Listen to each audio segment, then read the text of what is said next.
My whole family, we have a company called High Caliber Multifamily, and I do underwriting, acquisitions, and the investor relations side of it. The bulk of my experience is actually in retail. I worked there for about 13 years, was a multi-unit manager for them. It's having a conversation with my friend about retirement and, how that looks and how we can do it with what we're doing right now. And we both are like, man, there's no way that we can actually retire on what we're doing right now. So we came up with this game plan, right? And we thought this was really smart and mind blowing. And we're going to go and we're going to buy a single family house.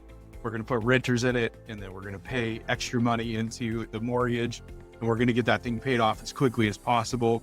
And then we're going to take all that money and buy another one, and then do that and keep doing it until we can, have money to retire at the end. And it was cool. We can build this huge real estate empire. And we had to go out and get our own skills. And then we have to bring something to the table for this, right?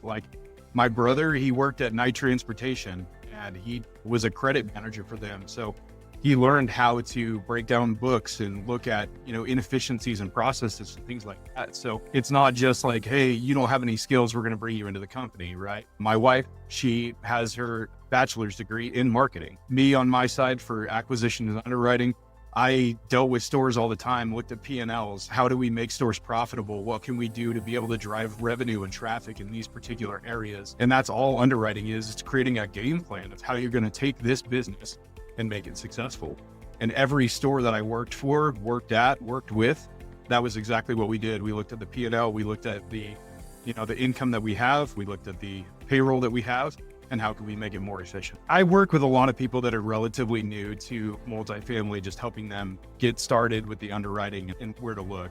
And I always tell people, everything that right now it's an iceberg. About 10% of what's sticking out of the water, but the rest of the 90%, no one's ever trained you on, they haven't talked about, because there's so much. And you really find that out when you close your first deal. You look at, I think I'm done, right? I did the acquisition part, I did the underwriting part, we did the due diligence part.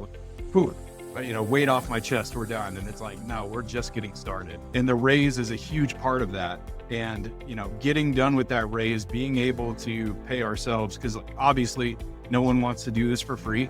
We want to create an environment that's a win-win. So we look at growth. We always want growth, whether it's, population, income, all of the things. We want jobs that are moving there. We want manufacturers that are moving to that area. But we also look at crime. Crime is a huge thing. You can control what happens at your apartment complex, but you can't control what happens across the street. So we need to make sure that we're putting people in safe areas that you feel comfortable, sending your kids out to the bus stop in the morning. That's super important to us. And so we do a huge crime check on the zip code, on the city, to make sure that we're buying something that's going to be in a really safe position, because we want to win for our company, we want to win for our investors, and we want to win for the people that live at the complexes that we purchase. They need to have a good spot to live. And if you don't finish out your raise, nobody wins.